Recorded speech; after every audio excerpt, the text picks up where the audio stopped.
Because it's so straight, tapers so little, and is so strong, it makes high quality utility poles, the telephone poles. And then there's some of the products like pine straw has become a very valuable commodity in the South as a mulch.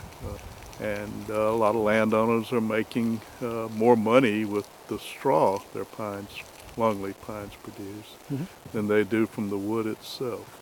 Its economic value is undeniable. It's taken us a while to make that case.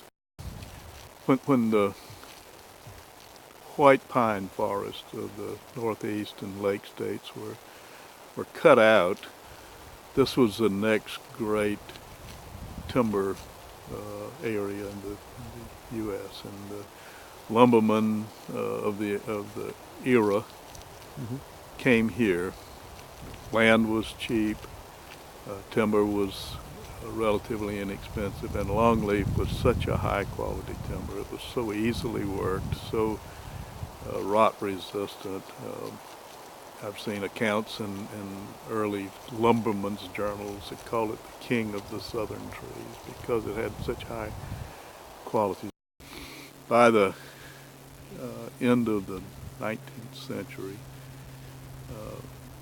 that 90 million acres of longleaf had been reduced to about 30 million. We weren't sure how to regenerate it, and sustainability was a relatively new concept. What had been millions of acres of longleaf cut over, abandoned cropland, abandoned land, became the South National Forests. They were obtained by the federal government and replanted, but with other species. Longleaf was not replaced with longleaf, except in a very few instances. And loblolly and slash pine were planted extensively to create the national forest we have today.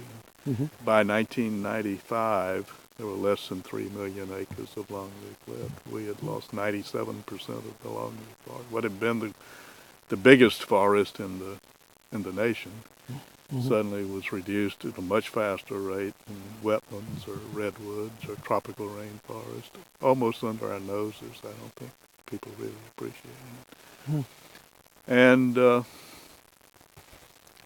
at the same time, maybe just as alarming, we were losing the foresters and forest ecologists that understood longleaf. We sort of abandoned that science in the interest of other forests and other species. At that time, a small group of people got together and tried to organize an effort to at least recognize the loss and stop it. And one of the outcomes was the Longleaf Alliance, which focused just on that. We set as our mission restoring longleaf.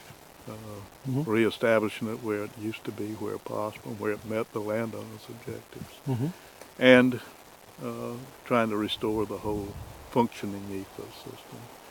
So we did two things. One is we learned all we could about longleaf, in the process overturning some of the things that we thought were true, that it was a slow grower, that it was hard to plant. We know now that's not true.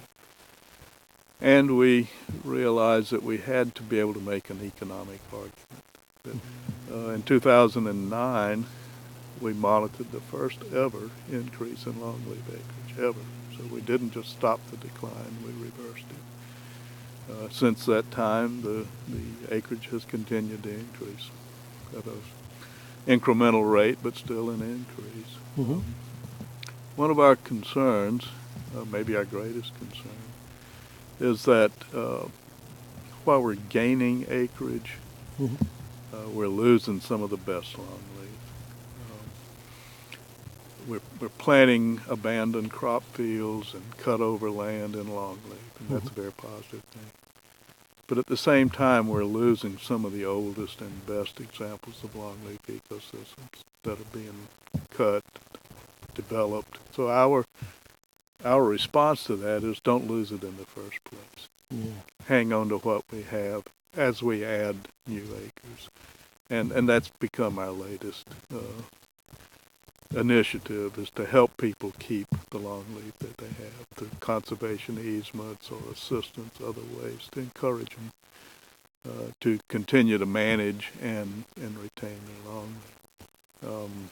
What we would like to see is a forest like we are looking at here, where there is no rotation, Mm-hmm. where we are constantly removing trees and growing new ones without ever clear cutting and starting over.